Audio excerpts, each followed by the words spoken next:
अपनी उपस्थिति के द्वारा जन जागरण का अभियान चलाने वाले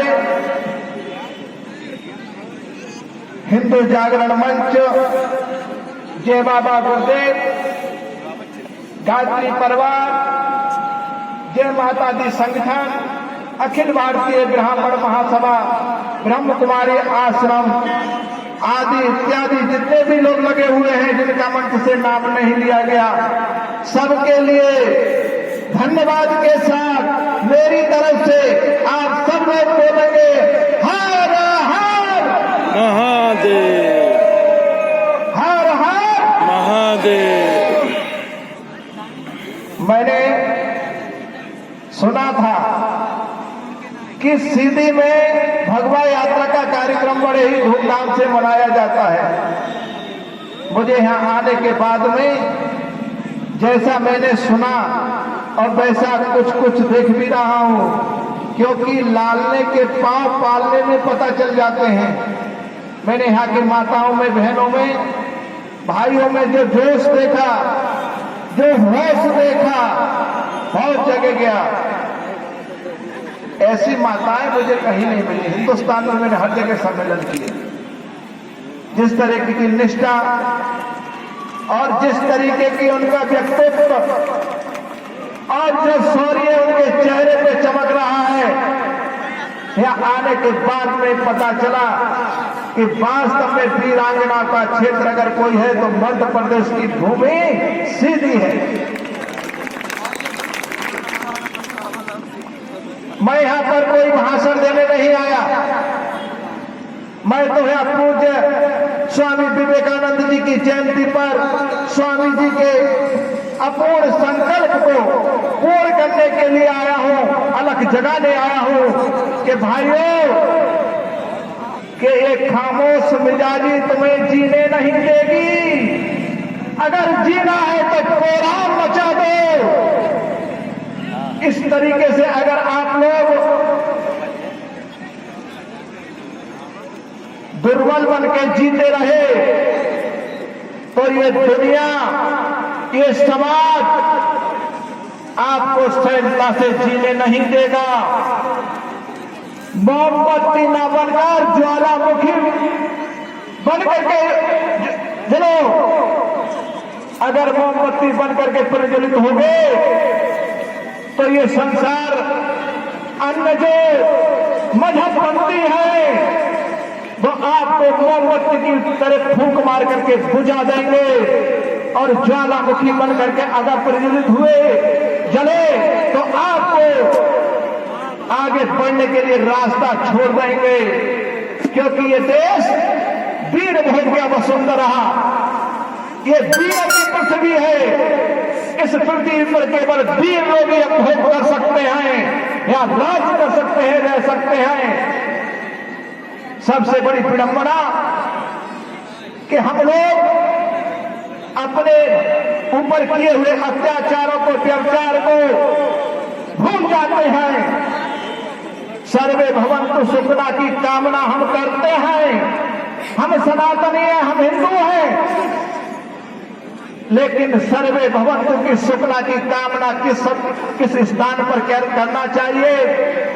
अरे क्या तुम राम और कृष्ण से ज्यादा सर्वे भवन्तु सुखना कर सकते हो? मर्यादा का जीवन जीने वाले भगवान राम पूरा जीवन जब मर्यादा में गुजार देते हैं, जहां तक कि पशु पक्षियों के दर्द पर प्रभु रो पड़ते हैं और जाकर कर एक जल से, समुद्र से रास्ता मांगते हैं। सब मर्यादा का पालन करने के बाद में लास्ट में मर्यादा पुरुषोत्तम भगवान राम को एक ही शब्द कहना पड़ा कि लक्ष्मण मेरा धनुष बाण लेके आओ। बोले राम सकोप तो भयान हो न प्रीत। कितनी भी मर्यादा का पालन कर लो, कितने भी भाई बना दो, हिंदू मुस्लिम सिख ईसाई यहाँ पर है सब भाई भाई। ये पंक्तियां कहने से कोई भाई नहीं हो जाएगा, भाई भाई ही रहेगा। दूसरों को तुम भाई कहते रहो। क्या गोरक्षक और गोभक्षक भाई भाई हो सकते हैं?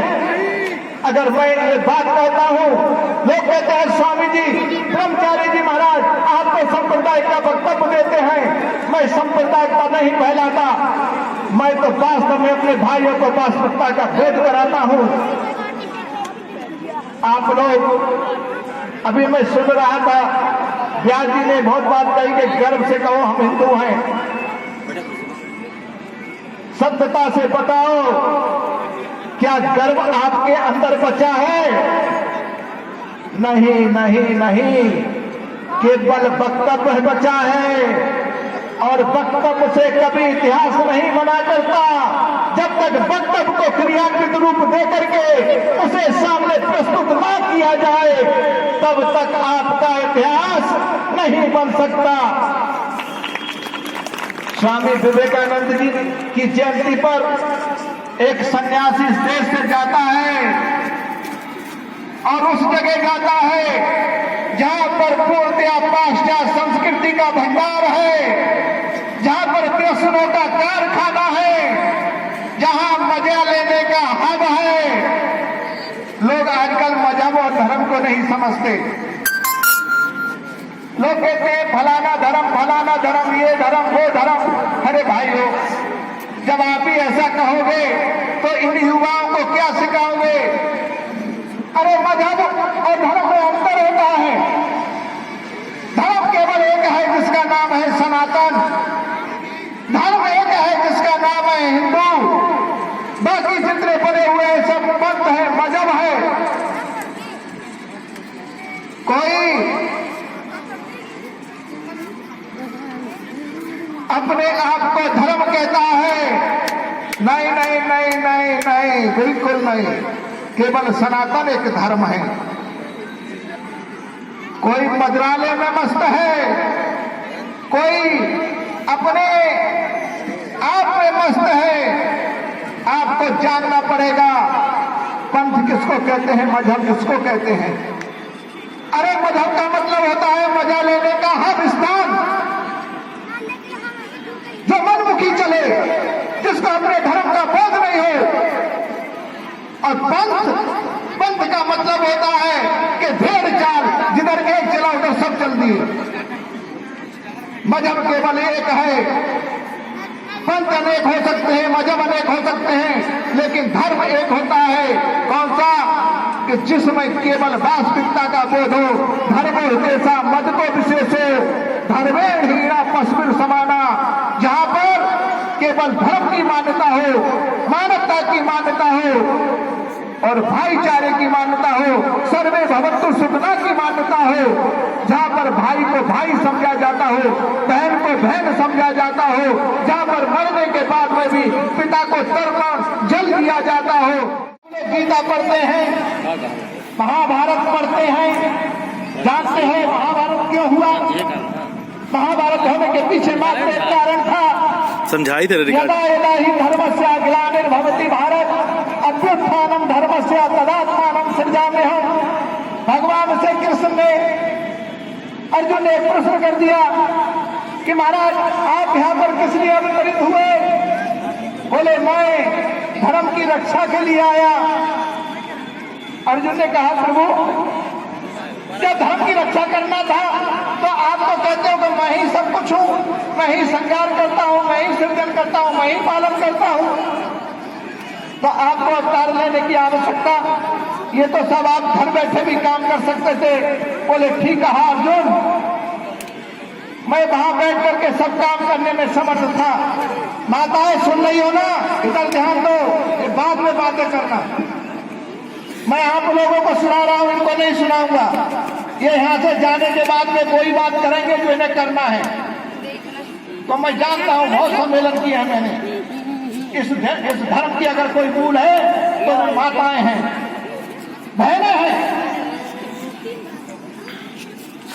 उन्होंने कहा भाई तुम तो वहां बैठ करके सब कुछ कर सकते थे। भगवान ने कहा अर्जुन यदा यदा ही धर्मस्य ग्लानिर्भवति भारत अभ्युत्थानम धर्मस्य तदात्मानं सृजाम्यहम्। कि जब धर्म की हानि होती है तो मैं नहीं आता। बोले प्रभु अभी तो कह रहे थे मैं धर्म स्थापना करने आता हूँ, अब आप कह रहे हैं कि मैं धर्म की गिलानी में हानि पे नहीं आता। इसका मतलब? बोले हाँ, कि जब धर्म की हानि होती है तो मैं नहीं आता। एक अकेले प्रज्ञा सिंह को पकड़ लिया जाता है, आतंकवादी का ठप्पा लगाया जाता है, मैं नहीं आता। बोले फिर? बोले जब धर्म की हानि होती है मैं नहीं आता, और जब धर्म की गिलानी होती है, मजाक बनती है, जब प्रज्ञा सिंह को टारगेट बना करके भगवा आतंकवादी घोषित किया जाता है, तब जाकर के परमात्मा का दिल पसीज जाता है, एक करुणा निकलती है और उनको दंड देने वालों की मृत्यु कुत्ते की मौत होती है। क्या एक डॉक्टर भ्रष्टाचारी हो जाए तो क्या सब डॉक्टरों को भ्रष्टाचारी कह सकते हैं? क्या एक कांग्रेसी भ्रष्टाचारी निकल आए सब कांग्रेस भ्रष्टाचारी हो गई?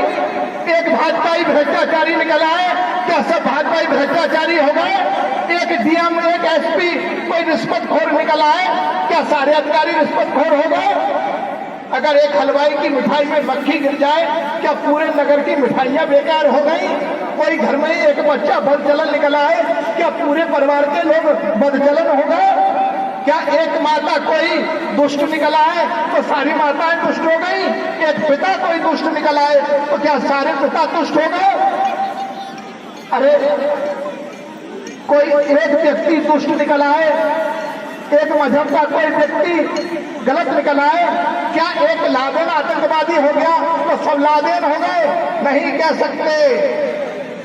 लेकिन किसी झूठे आरोप में किसी साधु को फंसा दिया जाता है तो महीनों पर न्यूज चलती है, भगवा आतंकवादी, भगवा आतंकवाद, भगवा आतंकवाद। किसी ने विरोध किया? आपकी आंखों के सामने हुआ और हम सब लोग सुनते रहे।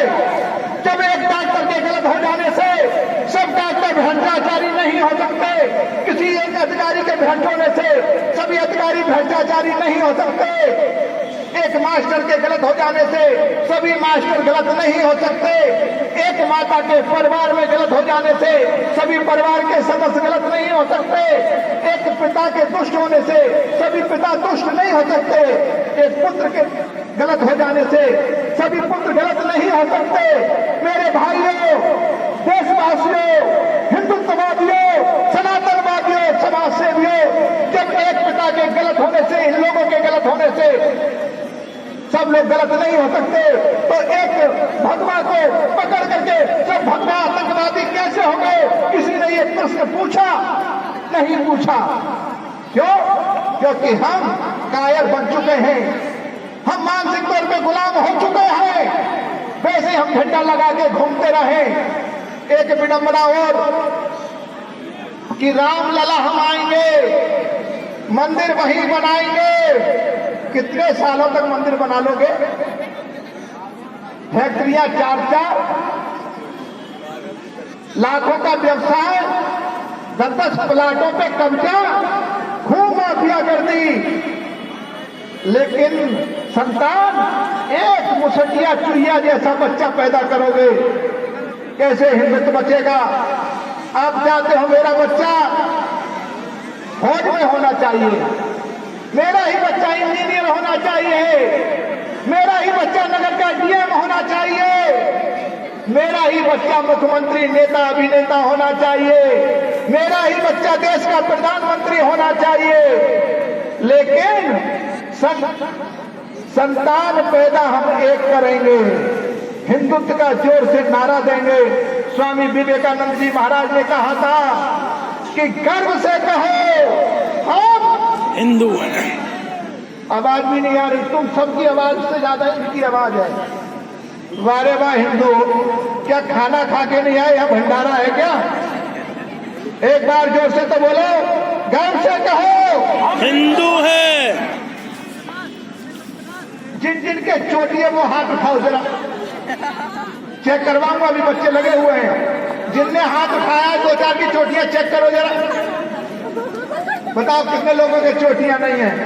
वारे वाह, अरे तुमसे तो अच्छा हमारी माताएं सबके चोटियां हैं। देखा? अब आप भी हिप्पी कट मत बनो। पढ़ाई लिखाई अपनी जगह पर है, डिग्री अपनी जगह पर है माताओं, लेकिन धर्म अपनी जगह पर है। मैंने रात भी किया था गायत्री को मंत्र में, इस विषय पे विस्तार से चर्चा हुई। मैं एक बात पूछना चाहता हूं आप लोगों से, आपके संस्कार जब लुप्त हो जाएंगे तो क्या हिंदुत्व बचेगा? नहीं। अरे हम जब मरते हैं तो हमें 4 कंधों की जरूरत होती है, नहीं होती है? होती है। राम राम सत्य है, सत्य बोलो मुक्ति है जब होती है तो 4 कंधों की जरूरत होती है। जब हमारे 4 कंधे में हमारे 4 संतान नहीं होंगी तो पड़ोसी को लाद के ले जाना पड़ेगा। नहीं, यही चाहते हो? जब विवाह होता है, अरे अपने हाथों से अपनी जड़ खोद रहे हो, तुम्हारा ताऊ खत्म हो जाएगा, बहेड़ा भाई खत्म हो जाएगा, चाचा खत्म हो जाएगा, चचेरा भाई खत्म हो जाएगा, जीजा खत्म हो जाएगा और मेरा भाई भी, मामा भी खत्म हो जाएगा। ये रिश्ते कहां से लाओगे सनातनियों? अरे हिंदूवादियों, हिंदुत्व क्या रक्षा करने वाले भाई सिपाहियों, ये सब कहां से आएंगे? ये तुमको आरएसएस, विश्व हिंदू परिषद, भाजपा थोड़ी ला के देगी, ये तो तुमको ही करना पड़ेगा। ध्यान रखो, अगर सनातन की रक्षा करना चाहते हो, मैं जनसंख्या वृद्धि की बात नहीं कर रहा हूं, मैं धर्म की बात कर रहा हूं। आपको 4 संतान चाहिए, क्योंकि जिससे चाचा भी रहे, चचेरा भाई भी रहे, ताऊ भी रहे, तहेरा भाई भी रहे, बहन भी रहे, बहनोई भी रहे और भांजा भी रहे। नहीं तो ये सब संस्कृति लुप्त हो जाएगी। ब्याह में जीजा की भी आवश्यकता होती है, भाभी भी की आवश्यकता होती है, सबकी होती है, सबका एक अपना स्थान है। लेकिन हम सनातनी केवल धनोपचार में, धन के लालच में सब परंपराएं छोड़ चुके हैं। समय का अभाव है। अभी बहुत लंबा चौड़ा वक्तव्य था, बहुत सारी बातें करने आया, लेकिन एक बात को कहकर के मैं अपनी वाणी को विराम की तरफ ले जाऊंगा। एक छोटी सी घटना सुनाता हूं आपको। आप सब जानते हैं इस देश में एक राजा हुआ था। बैठ जाइए, कहां जल्दी में बैठ जाओ, बाद में जाना। कोई फैक्ट्री में तुम्हारे में इतना काम नहीं बिगड़ रहा है। मैं नेता नहीं हूं, मैं हिंदुत्व का बिगुल बजाने आया हूं, चलता हूं पूरे देश में। अभी बंगाल में 4-5 सभाएं करके आया, सिक्किम में करके आया, मुझे कोई किसी से वो नहीं है। गया और मैंने ममता का गढ़ तोड़ के आया। मैंने कहा ममता, तेरी ममता समाप्त हो गई, अब यहाँ क्रांति का दीपक जलेगा और यहाँ पर फिर से कमल खिलेगा। मैं भाजपा का प्रचार करने नहीं गया, क्योंकि हमको तो आस्थावाद की सरकार चाहिए, ना कि आतंकवाद की सरकार। कोई भी सरकार हो जो आस्था का काम करेगी, राम मंदिर का काम करेगी, काशी विश्वनाथ का काम करेगी, इस जन्मभूमि का काम करेगी और गौ माता की रक्षा करेगी, गंगा मैया की रक्षा करेगी। हम तो उसके पुजारी हैं, हम तो सनातनी हैं, हम तो हिंदू हैं। धर्म रक्षति रक्षता, जो धर्म की रक्षा करेगा हम उसके साथ खड़े हैं, चाहे वो कौरव हो चाहे पांडव हो। जो धर्म के साथ है हम उसका रथ खींचेंगे, चाहे वो कोई भी राजनेता हो सकता है।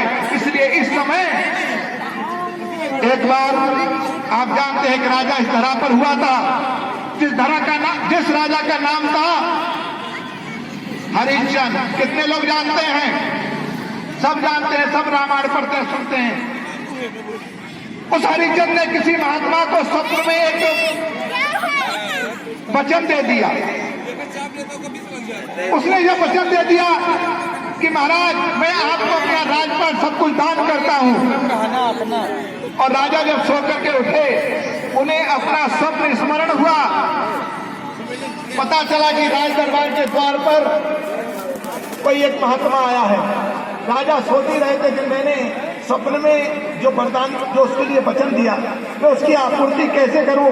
इतने में द्वारपाल आया, बोले महाराज कोई साधु आपके सामने आना चाहते हैं, आपसे मिलना चाहते हैं। राजा ने कहा बुलाओ। सुबह का वक्त था, प्रातः काल मुहूर्त में साधु का आगमन। विश्वामित्र जी पहुंच गए। विश्वामित्र जी ने कहा राजा मुझे पहचानते हो? बोले हाँ कुछ कुछ छवि देखी लगती है। कहाँ देखा? बोले महाराज स्मरण नहीं। बोले इतनी जल्दी भूल गया कि रात्रि में बोले शरीर की दो अवस्था होती हैं और दो धर्म होते हैं। व्यास जी यहाँ बैठे हुए हैं, सुनिए। दो अवस्था होती है, एक जागृत अवस्था, एक सुषुप्त अवस्था, और दोनों की स्थिति एक जैसी होती है। उन्होंने कहा तूने मुझे भूल गया इतनी जल्दी? अरे तू बेशक सुषुप्त अवस्था में हो, तूने मुझे देखा, कोई वचन दिया? बोले हाँ हाँ याद आ गया, याद आ गया। बोले अपने वचन की आपूर्ति कर। हरिश्चंद्र का महाराज जैसा आदेश करें, मैंने आपको संकल्प सुबह रात्रि में वचन में राजपाट दे दिया है। बोले और क्या? 1000 मुद्राएं भी देने का वचन दिया। बोले राजपाट भी मुझे संकल्प कर दिया। सूक्ष्म में सुना रहा हूं। बोले 1000 मुद्राएं मंत्री से कहा, मंत्री राजकोष में से लाके 1000 मुद्राएं दे दो। विश्वामित्र ने तुरंत राजा को टोक दिया, गहराई से सुनना, ध्यान लगा के सुनना। विश्वामित्र ने कहा है राजन, ये तेरा शास्त्र कौन सा है? कौन सा गणित पढ़ के आया है? जब तूने मुझे राजपाट दे दिया तो राजकोष में तेरा क्या अधिकार रहा? कहां से लाएगा 1000 मुद्रा राजकोष में? तो राजकोष तो राज का होता है और राज तू मुझे दान दे चुका है, इसलिए राजकोष में तेरा अधिकार नहीं। मुझे 1000 मुद्राएं दे, अपना वचन पूरा किया, वचन वापिस ले। हरिश्चंद्र ने कहा महाराज हम रघुकुल के लोग हैं, हम प्राण जा सकते हैं लेकिन वचन नहीं जा सकता। हम आपको 1000 मुद्राएं ही देंगे। उन्होंने अपने बेटे को बेच दिया, अपनी बीवी को बेच दिया, अपने स्वयं काशी नरेश के यहाँ जाकर के बिक गए। वहां पर जाकर के घाट पर काशी में जाकर के बिक गए। नरेश के यहाँ नहीं, काशी में जाकर के बिके। सब लोग जानते हैं पूरे इतिहास को, सुनते भी हैं, लेकिन उस पर चिंतन और मनन नहीं करते। ये हिंदू की कमी है। चिंतन करिए कि हमको ये घटनाएं क्या सिखाती हैं। जब लास्ट में 1000 मुद्राएं उनको दे दी गई और कुछ बाकी शेष रहा, एक दिन क्या हुआ, तारा उस हरिचंद घाट पर आती है। हरिचंद उस समय वहां पर चौकी देखभाल करता था मरघट की, और उसने जाकर हरिचंद से कहा कि मुझ पे कुछ कृपा करो। बोले ये मेरा बेटा है, ये मर चुका है, मैं इसको जलाना चाहती हूँ। हरिचंद ने कहा नहीं नहीं नहीं नहीं, मैं जिसका स्वामी हूँ उसने मुझे आदेश दिया है कि कुछ लेकर के ही तभी जलाना, फ्री में कोई काम मत करना, तो मुझको इसके बदले में कुछ दे। उन्हें कि मेरे पास तो कोई धन दौलत कुछ नहीं है। इतने में विश्वामित्र जी प्रकट होते हैं। उन्हें कहे राजा हरिचंद। बोले आप जी? बोले महाराज प्रणाम। बोले जय हो। ये बता क्या बात है? बोले महाराज कुछ नहीं, ये महिला का पुत्र मर गया है। बोले जानता है ये महिला कौन है? बोले कौन है? ये तेरी पत्नी तारा है, और जो मरा है वो तेरा बेटा रोहतास है। अरे इसको जलने दे। बोले नहीं महाराज, नहीं जलने दूंगा। बोले क्यों? कि इस पे देने के लिए कुछ नहीं है और मेरे मालिक का आदेश है। उन्होंने कहा फिर क्या? बोले आधी साड़ी फाड़ के दे दे, कुछ नहीं टुकड़ा बंदे में कुछ दे दे, क्योंकि उसने कहा कुछ लेकर के जैसी उसकी शक्ति हो वैसा लेकर के घाट का पालन करना। माताएं सुनो, विश्वामित्र ने एक बात कही कि राजन अगर एक बात सुन मेरी, अभी रुक जा, अभी मत मार। उससे कहा तारा से कि रुक जा, टुकड़े को कपड़े को मत मार। राजन एक बात बता, अगर तेरा राजपाट पुनः तुझको मिल जाए तो कैसा रहेगा? बोले महाराज ये कृपा हो जाए तो अच्छा रहेगा। और बोले तेरा बेटा पुनः जीवित हो जाए तो कैसा रहेगा? बोले बहुत अच्छा रहेगा। और तेरी पत्नी भी तुझे मिल जाए वैसी की वैसी, कैसे रहेगा? कि तू जैसा था वैसा ही पुनः हो जाए तो कैसा रहेगा? इतने कष्ट क्यों उठाता है? अरे जो मुद्राएं मेरी 2-4 रह गई हैं उनको भी माफ हो जाएगा, तेरा सब कुछ तेरे वैसा का जैसे पहले था वैसे ही हो जाए तो कैसा रहेगा? हरिश्चंद्र का महाराज इससे बढ़ के कृपा क्या हो सकती है? बोले मेरी कहना मानेगा, तुझको बस एक शब्द बोलना है। बोले क्या? कि छोटी सी बात कह दे। बोले क्या कहना है? जल्दी बताओ। अरे किसी का बेटा जिंदा हो जाए किसी की पत्नी मिल जाए, किसी का राजपाट पुनः मिल जाए, ऐसे में आदमी आतुर हो जाता है। बोले महाराज जल्दी कृपा करिए, क्या कहना है? बोले एक शब्द कह दे कि मैं धर्मनिरपेक्ष हूं। क्या कह दे? कि मैं धर्मनिरपेक्ष हूं। और जैसे ये शब्द हरिचंद के मुख से, विश्वामित्र के मुख से राजा हरिचंद ने जब काशी के घाट पर सुना तो इतने उच्च स्वर में हरिचंद कभी नहीं बोला।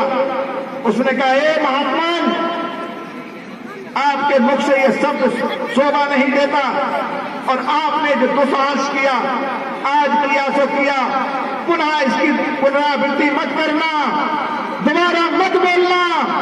मेरा बेटा चला गया, मर गया, कोई बात नहीं। पत्नी जिंदा है, यह भी मर जाए, कोई बात नहीं। राज चला गया, कोई बात नहीं। ये हरिचंद का कंकाल तंत्र बचा है, शरीर दुबला पतला, ये भी नष्ट हो जाए तो कोई बात नहीं। लेकिन इस धरा पर रघुकुल में पैदा हुआ हरिचंद कभी भी धर्मनिरपेक्ष नहीं हो सकता। आज हम जरा जरा से लालच में अपना धर्म परिवर्तन कर रहे हैं। अनेक मजहब पंथी आकर के हमारे भाइयों को बहला फुसला करके एक झूठी साची रोटियों का लालच दे करके, चिकित्सा का पैसा का लालच दे करके धर्म परिवर्तन करा रहे हैं। स्वामी विवेकानंद जी ने एक बात कही थी, जो मिलकर के बांट करके खाता है वो है बंदगी, और जो अकेले खाता है वो है शर्मिंदगी, और जो चुरा के खाता है वो है गंदगी। मेरे भाइयों, धिक्कार है हमारे जीवन पर। हम 4 सब्जियों से रोटी खाएं, हमारा गरीब भाई भूखा मर जाए, एक एक रोटी को, एक एक सब्जी को तड़पे। क्या करोगे इस पैसे का? ध्यान रखो, हम सब लोग गंदगी ना खाएं, मिल बांट करके खाएं। इन अनेका पंक्तियों को, जो हमारे गरीब भाइयों को बेला फुसला करके धर्म परिवर्तन करा रहे हैं, उस पर हमें अंकुश लगाना है।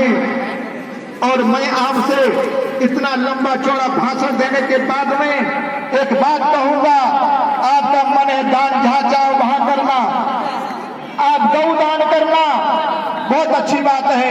गौशालाओं में जाना, आप व्यास जी की कथा करवाओ, बहुत अच्छी बात है। राम कथा करवाओ, भागवत कराओ, जो चाहो वो कराओ, बहुत अच्छी बात है, मैं इसका स्वागत करता हूं।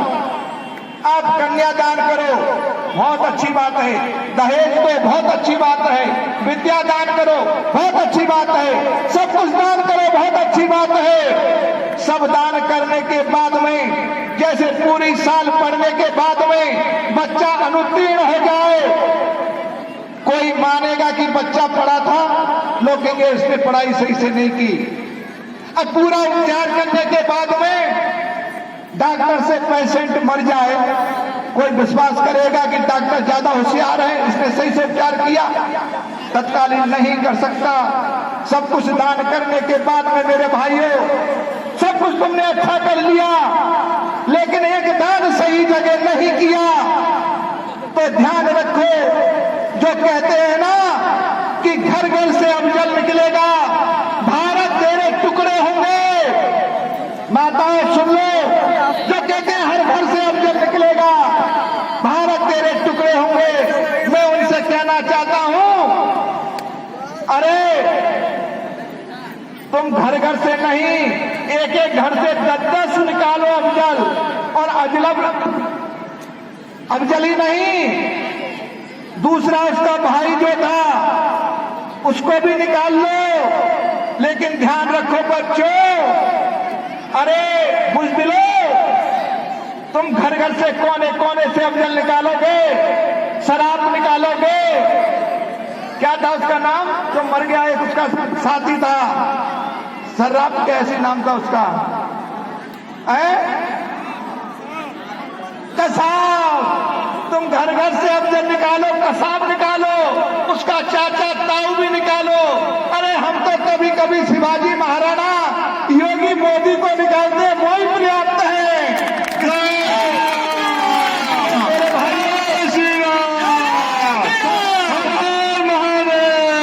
सब कुछ करने के बाद में, सब दान करने के बाद में, केवल एक दान मेरे कहने से करना, जो राम की बात कृष्ण जन्मभूमि की बात करें, काशी विश्वनाथ की बात करें, भारत माता राष्ट्र प्रेम की बात करें, भगवे का सम्मान करे, तिरंगे का सम्मान करे, एक दान उसको देना जिसे कहते हैं मतदान। मतदान ऐसे व्यक्ति को देना, भिक्षा किसी को भी दे देना। इसलिए मैं आपसे निवेदन करता हूं, साधु होने के नाते आपसे भिक्षा मांगता हूं। आपकी जो कमाई है, चाहे 1 रुपया, 2 रुपया, 5 रुपया, 10 रुपया, 10,000 रुपए, राम मंदिर का निर्माण हो रहा है। आपको कमाई चाहे 1 रुपया लगे, ईमानदारी से, जिसने सनातन हिंदू घर में जन्म लिया है, अपनी कमाई का, एक शुद्ध कमाई का 1 रुपया हो चाहे 1,000 रुपया हो, राम मंदिर निर्माण में जरूर भेजना। ये हाथ जोड़ के निवेदन भिक्षा मांगता हूं। और दूसरा आचार्य होने के नाते, संघ का सिपाही होने के नाते मैं आपसे एक दान और मांगता हूं। ये तो भिक्षा हो गई, क्योंकि धर्म के लिए भिक्षा मांगी जा सकती है, लेकिन आपका हिंदू होने के नाते, सनातनी होने के नाते, सन्यासी ब्रह्मचारी होने के नाते अधिकार रखता हूं, उसका पात्र भी हूं। इसलिए आपको आदेश देता हूं, सब कुछ दान कहीं भी करना। भिक्षा दान ये तो राम मंदिर में आपका जाएगा, लेकिन जो समय पर आने वाला दान है है कि भगवान का सम्मान करे, राष्ट्र का सम्मान करे, गौ माता का सम्मान करे, राम मंदिर काशी विश्वनाथ कृष्ण जन्मभूमि का सम्मान करे, और भगवा यात्रा में अपनी सहभागिता प्रदान करे। ऐसे व्यक्ति को दान देना, मतदान करना। इन्हीं शब्दों के साथ में जो भी लोगों ने यहाँ पे कार्यक्रम किया है, वक्तव्य के लिए बहुत विषय था, मैं विषय ही भूल गया। मैं बहुत बातें करने आया, अब मैं सोच रहा था क्या करूं। कुछ तो माताओं को निहारता रहा, कुछ भाइयों को निहारता रहा। मैंने इतनी वीरांगनाएं माताएं, कभी कभी ज्यादा प्रशंसा चापलूसी का रूप ले लेती है। मैं ज्यादा प्रशंसा करके चापलूसी मत समझ लेना, बाबा जी चापलूसी कर रहे हैं। मैं ज्यादा चेला चेली बनाने वाला महात्मा नहीं हूं। मैं तो आपको बता दूं, जीवन में 3 रस होते हैं, खट्टा, मीठा और तीखा। चौथा रस नहीं होता है। मैं आज भी 15-16 वर्ष हो गए, सुन लो माताओं, ना मैं नमक खाता हूं, ना मैं मिर्च खाता हूं, ना मैं मीठा खाता हूं, ना मैं अन्न खाता हूं। Chowmein, dosa, ice cream, coffee, cold drink कभी नहीं पीता। मैं केवल शुद्ध देसी गाय का दूध पीता हूं और फल खाता हूं, और पूरे देश में सनातन का अलग जगाता हूं। इसलिए मेरा आत्मबल बोलता है, मेरा स्वाभिमान बोलता है। आप लोग जो मेरे साथ 2-3 जयकारे लगाएंगे, भारत माता की जय। सबको कसम है, सब बोलो। लोग सोच रहे हैं पड़ोसी बोला है, हम क्यों बोले? सब बोलो, और जितनी ताकत है उतनी ताकत से बोलो। जय श्री राम, जय श्री राम। इतनी जोर से बोलो, भोपाल में बैठे हुए शिवराज को पता चले कि रामदल की आवाज किधर से आ रही है ना। और जो विरोधी ताकतें हैं, जो राम से चिढ़ते हैं, उनके भी कान खुल जाए, उनका भी कल्याण हो जाए। जय श्री राम, जय श्री राम, जय श्री राम, जय श्री राम, जय श्री राम, जय श्री राम। गर्व से कहो हम हिंदू हैं, गर्व से कहो हम हिंदू हैं, गर्व से कहो हम हिंदू हैं। पूज्य स्वामी जी विवेकानंद जी की जयंती पर पूरे राष्ट्र को बधाई, और पूज्य श्री के चरणों में हम सबकी हिंदू भाइयों की श्रद्धांजलि। हम सब लोग पूज्य स्वामी जी के स्वप्न को गर्व से कहो हम हिंदू हैं, अपने आप में हिंदुत्व स्थापित करें, और स्वामी जी को श्रद्धांजलि के साथ में गाड़ी को विराम देते हुए धर्म की जय हो, अधर्म का नाश हो, प्राणियों में सद्भावना